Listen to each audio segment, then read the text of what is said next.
Hello, good afternoon. Welcome to Nahash and Kimemia Live. Today we're going to talk about the story of Ruth Rono.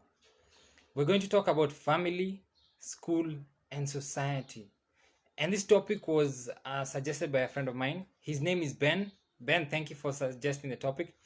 He actually asked that I should do a topic on graduates and the people and what people in the community can do to become creative to help these graduates. So I'd asked him to suggest a topic, and I thank him for suggesting one. So let's go straight to it. Most of the reporting that I'll do on Ruth Rono will come from the following reporters: Flora Koech from the Daily Nation and Vincent Kejitan from the Standard Group. So yes, now we go on. So who is she? Okay, so her full name is Ruth Jemutai Runo. She is 27 years old. And just to focus on the age a bit, 32% of the Kenyan population is between 24 and 54 years old. 42% of the population is between 0 to 14 years old. So that's where the majority of our population is, between 0 to 14 and between 25 to 54. But more so, we are skewed towards the younger generation, which is quite different from other populations. Like in Japan, 33% of the Japanese population is above the age of 60.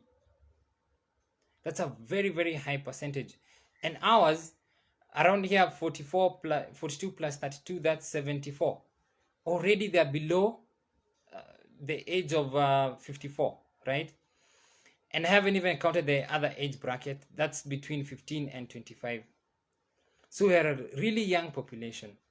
And this is the story of a really young person, a person who represents who represents us as a society, especially those between 25 and 54, 32% of the population. So in 2015, right, the median population of Kenya was 18.9 years old. In 2017, it was 19.7 years old. So we are aging. So I think it's about time we start thinking as a society how we are aging and what is happening to our people as we age. In 1985, the average age was 15 years old. So we are really aging really fast. And as a society, we should check how we are aging, because when you're old, then what will happen? Because the old people in Germany, they're really worrying about what will happen to them. People in Canada, people in America, they're really worried.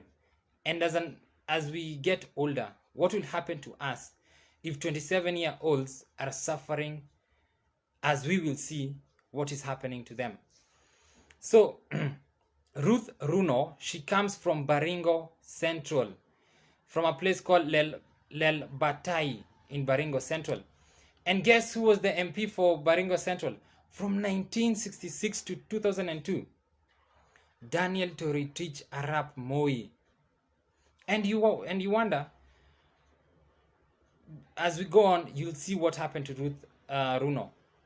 Wouldn't he have set up things to help her during all this time, more than 20 years as president and as MP in Baringo Central? He became president in 1979. So from 1966 to 1977, he's just MP.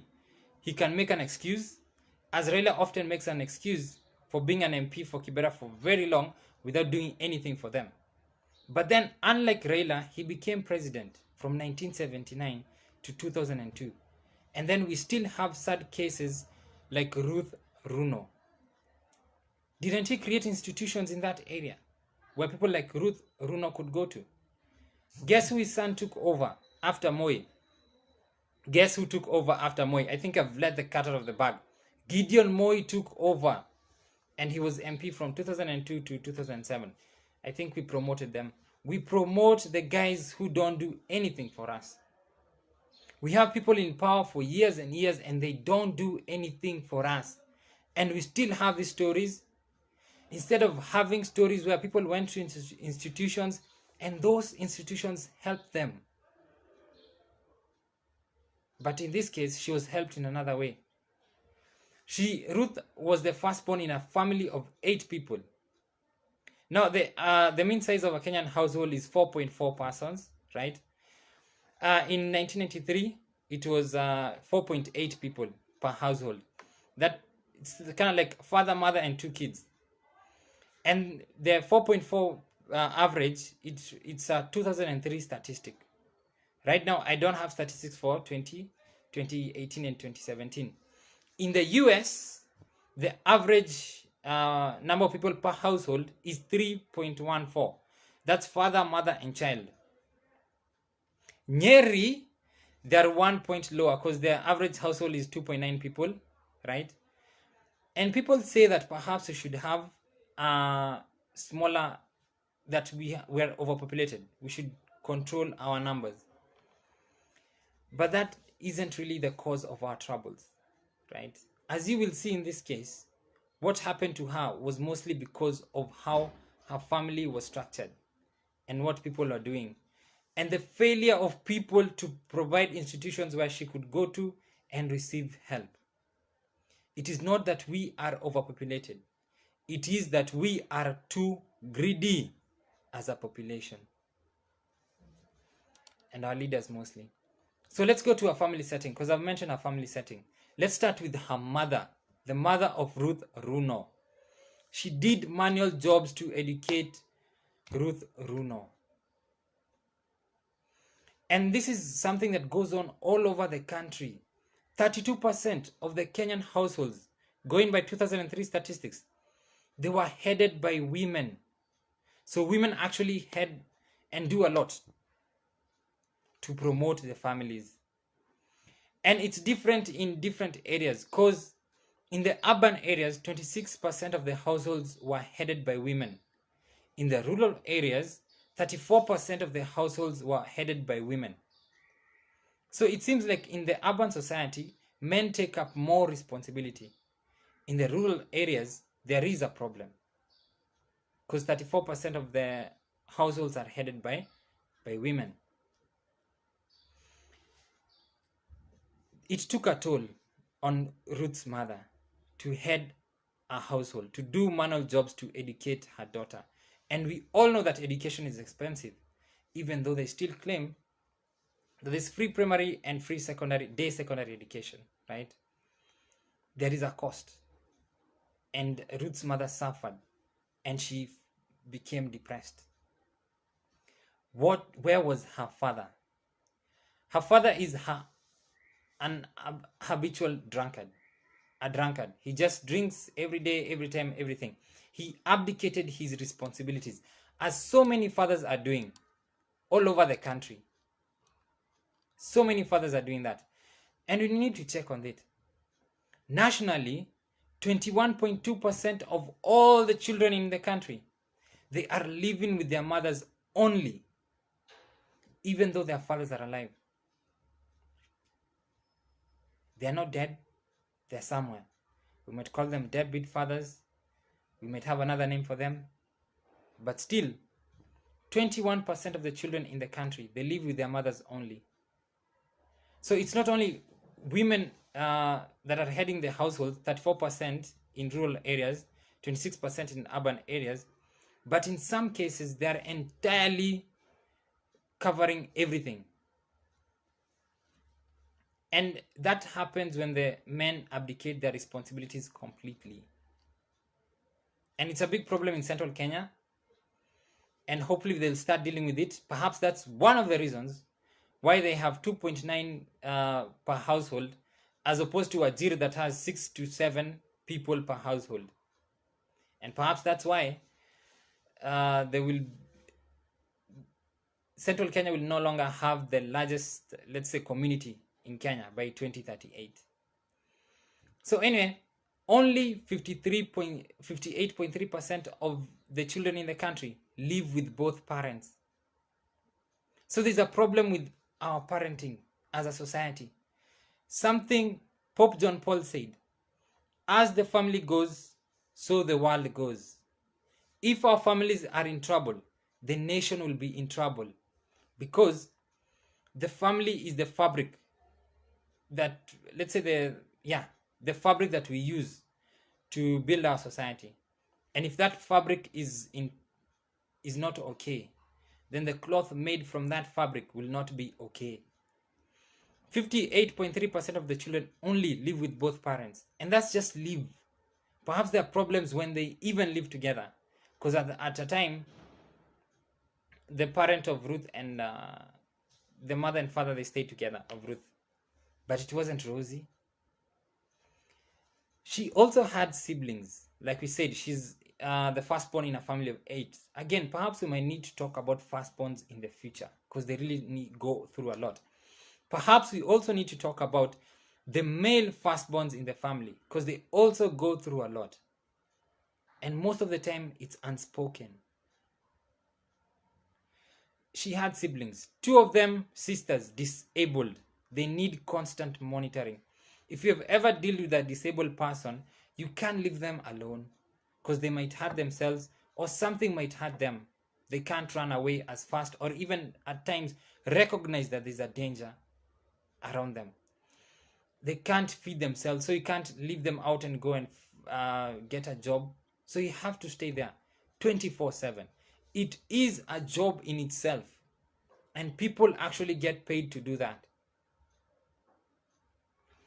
But what if you don't have money to pay people? That you actually need to look for money to pay for yourself and for them.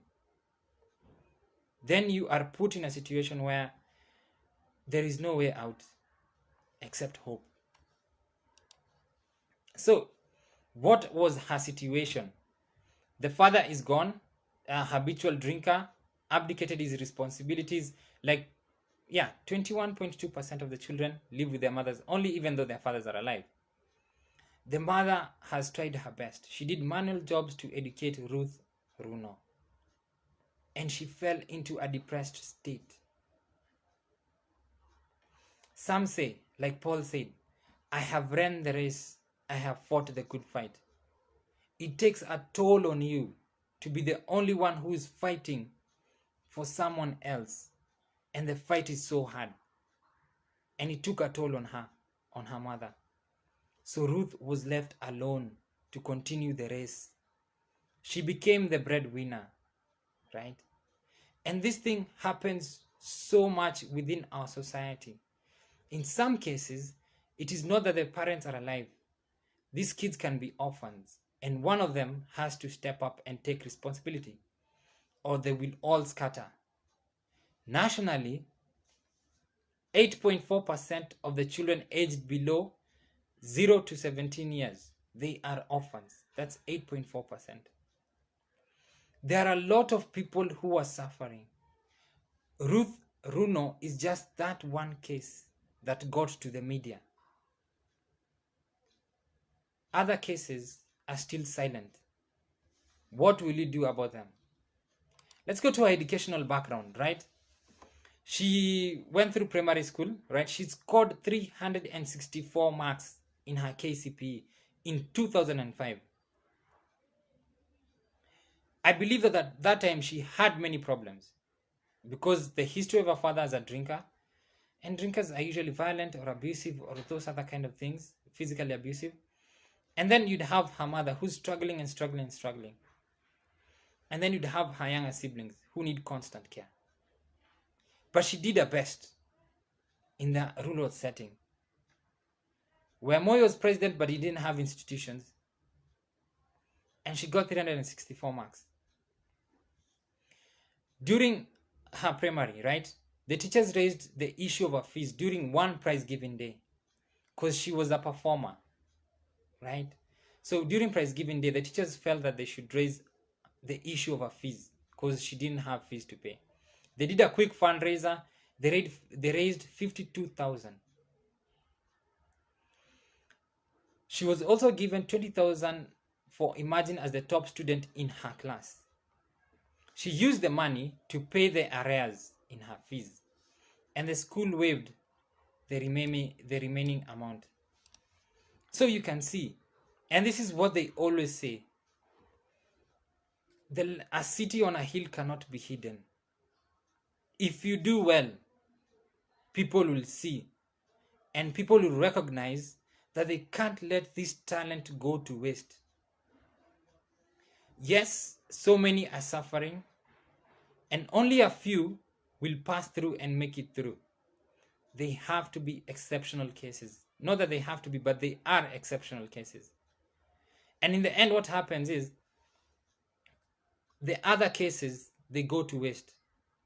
It's not that they were not too bright, right? It's not that they could not have made it.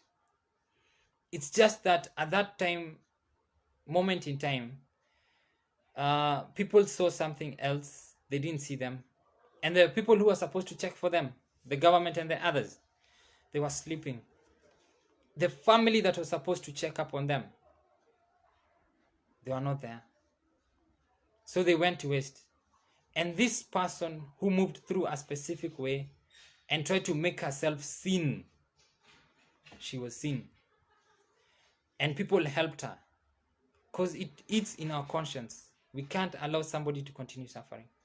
Anyway, the teachers helped her. There's this thing that we're trying right now. It's called 100% transition from primary to secondary school. Because thousands of kids, I think around 200,000 or something, they do not make it from primary to secondary school.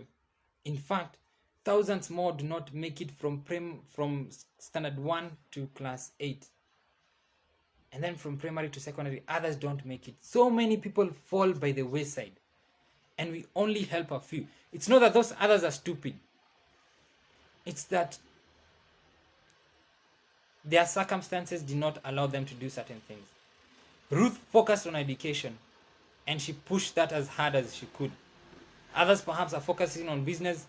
Others can't even focus. Perhaps they're disabled. Perhaps it's too much for them. Anyway, the transition program that we're trying is to reduce these Ruth Rono stories where there's difficulty in transition from primary to secondary. And what is happening? Teachers are transforming garages to classrooms because there's not enough space. The government is forcing a transition and there's not enough space for that transition. That's how the government thinks. They are converting dining halls into sleeping quarters. So you can imagine what would happen in terms of healthcare. There are actual solutions available, but nobody wants to think of them. Because knee-jerk reactions are easier. Because the people we put in power are not the ones who think. They're the ones who have connections. For example, devolve education completely. Bring it to the ground where people have control over it. It is impossible for people on the ground to hear a story of Ruth Rono and then to let it go for a long time. Guys would be up in arms about it. But when it's somebody in Nairobi who's assigning people where to go and where not to go, all they see on their forms is somebody who did not come. In that area, they see that person who did not come to school. In Nairobi, they just see a blank form. Devolve education. Shift from boarding schools to day schools. What kind of resources do we require to operate a boarding school? The dormitories, the food, the security. What kind of resources do we need for boarding school? What if we shift those to our day schools? How many boarding schools can we close so that you can open as many more day schools? And even a bit more. For public schools, I believe that there should be day schools and day schools only. For private schools, they can have boarding schools. And then provide resources to schools equally, based on their numbers. Give schools back to the churches and to other religious groups. Because back in the day, they operated those schools without the help of the government. But the government has been consistently taking them away. Give them back. Let the schools operate them. They won't fail because they operated them without you. They can do it again. And then now you'd have more open resources to do other things in the education sector, right? And then, of course, when it comes to prevent radicalization also, that's an important point. Because now, yeah, the religious teachings and all those kind of things. So anyway, Ruth again went to secondary school. She went to Tabagon Girls Secondary High School. It's a girls' boarding school. It's located in Sacho Mosop location, Baringo Central constituency. It wasn't easy for her to go to that secondary school. The mother had to raise 11,000 through manual jobs.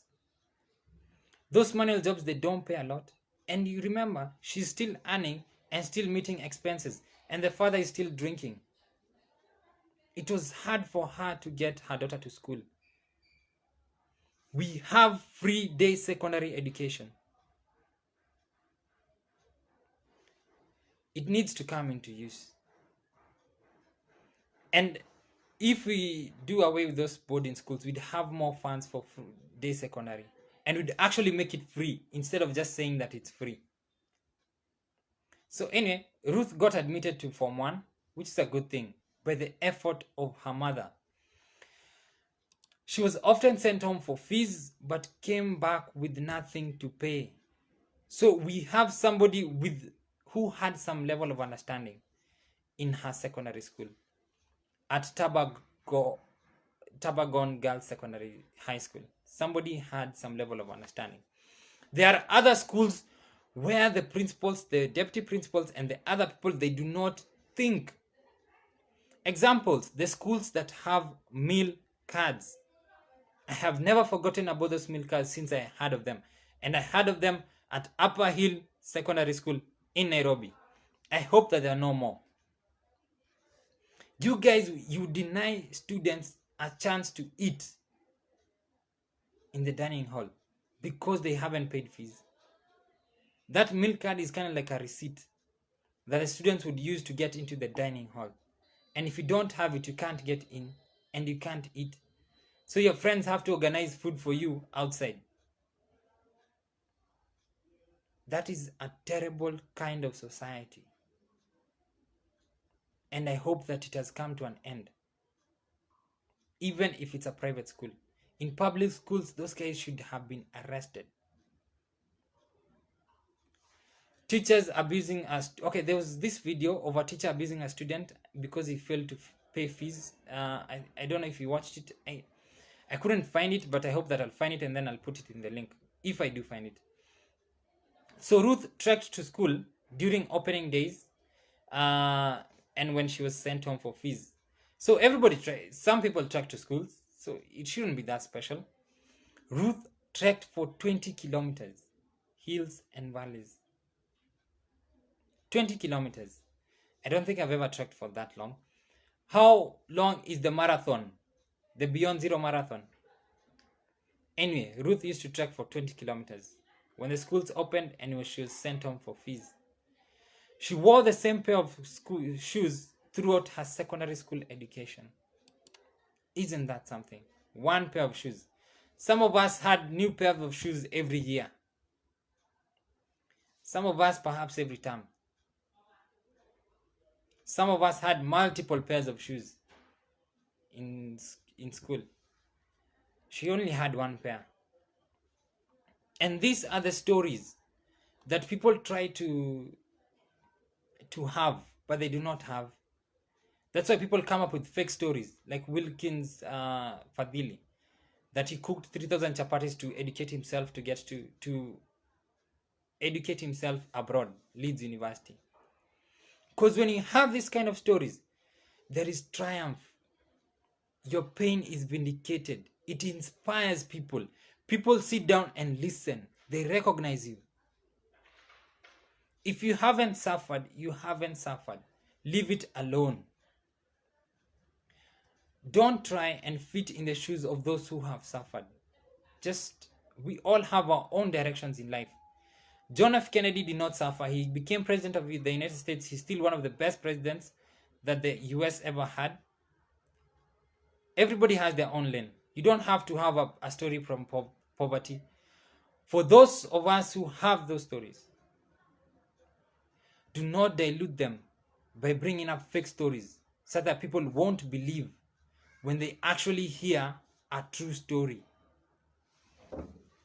She walked barefoot when she approached her school. And that's when she put on her shoes, because she didn't want to wear them down, because she knew that she couldn't get other shoes. And people try to take care of their resources when they know that that's the only thing that they have. And when you see somebody trying to take care so much of some of what they have, do not see them in a bad light. They know where they're from. And for those who have a few things in life and you need to take care of them, remember where you came from. Remember that you might not have them if you abuse them. So take care of them. Don't fall by the wayside. So anyway, I wanted to give an example of like in Luke 18 verse 15, of the seeds that fell on the rich soil. There were those who heard the word, embraced it with a generous and good heart, and they bore fruit through perseverance. That's the part that I wanted. Bearing fruit through perseverance. Persevere in your troubles. Do not go. There are easy ways of making money, and Ruth could have gone through those ways, but she chose to persevere and she suffered. But she is bearing fruit through her perseverance. And she, in my opinion, is kind of like the seed that fell on the rich soil. So be that kind of seed. Because even though you might be poor right now, you are falling on rich soil and your reward will soon come. Sometimes in the afterlife, sometimes in this life. But you'll have life and you'll have it abundantly. That's a promise that was made. So anyway, she did not pay any other amount apart from the 11,000 that her mother raised when she was trying to get into school. She cleared her area. She cleared her high school with an area of 90,000. She attained a mean grade of an A minus. During her year, I think she cleared in 2009. No girl made it to the top 10 list in 2009 in KCSE. So it seems like it was a tough year for girls, an even tougher year for Ruth because she was suffering. But she got an A minus, and I think that's a good thing because not many people got it. Okay, and because it means she understood, not because not many people got it. So anyway, just to continue, right? Her tertiary education. She got admitted to Chuka University, which is a very good thing. In 2008, 305,000 candidates sat for KCSE. 232,000 missed out on university education. In 2009, 249,000 missed out on university education. Ruth Rono got admitted to Chuka University. She survived many things. First, she moved from standard 1 to class 8. Not many people do that. Thousands drop out because of many reasons, especially family. Then comes to from primary to secondary. Many people drop out. Thousands. That's why the government is trying 100% transition. And it's trying a failed policy. It needs to try actual policies that work. But she survived that transition from primary to secondary. And then comes from secondary to university. 249,000, they missed out an opportunity. She got one. All her troubles are coming to something, aren't they? So the locals in her village helped her to raise her fees, which is a very good thing. She also got help, which she was very grateful for. She went to Chuka. She studied economics at Chuka. She completed in 2015. She graduated in 2016. She graduated with what? With a first class honors. And that is a big deal. Personally, I got a second class upper in economics. She got a first class in economics. That's a good thing. So, why is a first class a big deal? Kenyatta University, on its 37th graduation, it had 209 graduates with first class honors. 209. An entire university, thousands of people. And that was the highest in Kenya's history for a university. So not many people get a first class honor. And that is especially difficult from people coming from a difficult background with constant problems from home. But she made it, and she did it. And she was closer to dodging another bullet called employment, because now you have to move from university to employment. She had a mission. She says, I was almost achieving my dreams so that I could change the lives of my parents and my siblings. She wasn't focused on having cars. She wasn't focused on big houses. She wasn't focused on being a big CEO. She just wanted one thing: to change the life of her parents and her siblings. She said her parents. I'm imagining that includes her drunkard father. But she still had heart within her. And that's what most people want in Kenya: to change the lives of the people who suffered alongside them. But do they get this opportunity? There are people who are in power perpetually. From 1996 to 2002, somebody was president and MP of Baringo. But he didn't put systems in place where Ruth Rono could go to. And all the youth want is a better life, nothing else. But there are people at the top who have always been there, who are delivering something else. So after campus, she completed her university education, right? She returned home, and then she found her depression had worsened. She struggled to get medication for her mother. Again, something that I'd always add: medication does not cure depression. Depression is born out of sadness, and you can't medicate yourself out of sadness. She was sad because the situation was dire. She had ran the race. It was hard, it was difficult for her. And you can't do that. You need to change the circumstances. You need to introduce happiness into her life somehow, right? I'll talk about how you can handle guys with depression in future, but medication is not one way of doing that. So owing to many challenges, she could not manage to cater for her treatment. So she came back home. The problems that were there, now her mother's condition has worsened. Her uncles took their mother. The brothers of her mother took their sister. So Rono remained at home to take care of her siblings after her mother was taken by her family. And then comes another thing. Her sister is set to join Form 1. So it's one thing after another. And this was now her chance to transition from the university to employment, because she had survived so many things along the way. 20 kilometers treks and so many other things.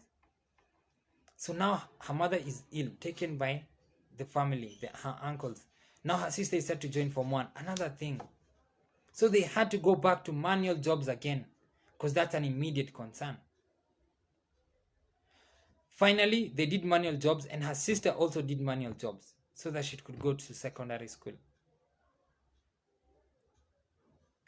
So they took her to a secondary school after they raised fees for her. Again, we have funds released for such things. Where are those funds going to? After her graduation in 2016, Runo went to Nairobi, right? Went to Nairobi. And she went to look for manual jobs in Nairobi. Why go look for manual jobs? You have a first class. Because in Kenya, what matters is connections. And she didn't have connections. 7 million Kenyans are unemployed. Out of this, 1.4 million of them, they are looking for work desperately. Desperate for work. Others, they have given up. They've gone back home, up country. Others, they've gone back for further studies, right? But 1.4 million, they really need a job, and they'll take any job because they need to survive. And that's what Ruth needed to survive. She stayed in the city for around 3 months, right? And then she had news from back home. Her father had gone home drunk, and he had set fire to their thatched houses, their grass thatched houses. You can be there building and trying to really struggling to do something, but there's somebody behind you who's either stabbing you in the back or digging a hole behind you, so that when you step back and go back to the people that are trying to help, you'll step in that hole and fail and fall. And that is what families in Kenya are doing to each other. Somebody is really trying to move forward, but there's somebody who's digging behind them, and it's a big hole that they're digging.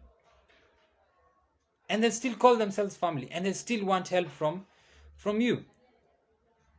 Even though they dig, and even after you help them, they still dig. So what can you do? Because everybody says that those are family, and you must stick together. You're sticking together with somebody who's stabbing you. As the family goes, the nation goes. So the father left the children for dead after setting fire on their houses. The siblings went to live with neighbors. And it's a big problem. And here's a statistics that I found.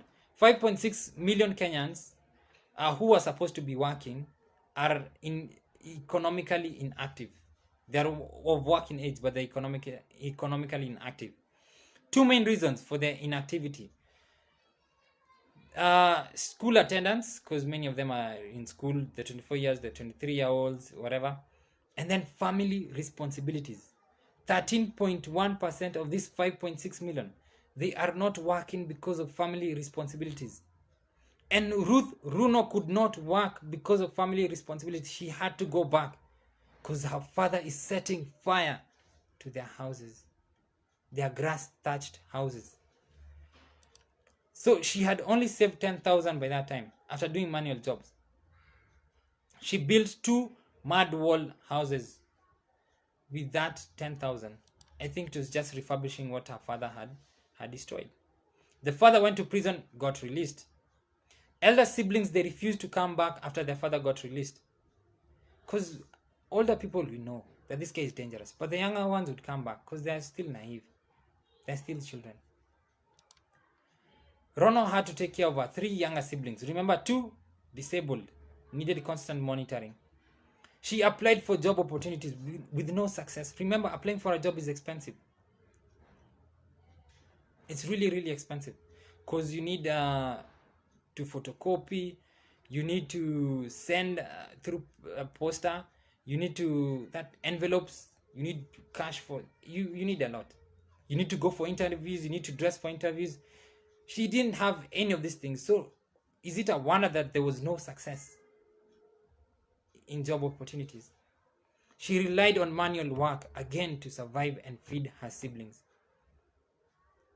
She was reluctant to accept internships because if she moves away from her family, remember what her father did.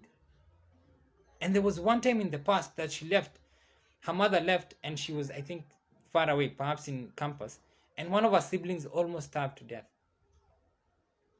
So she's a person who has to stay. It's like you're being chained to the ground. And the guys who are supposed to help you fly, your father doesn't care. Your mother tried, and it took a toll on her.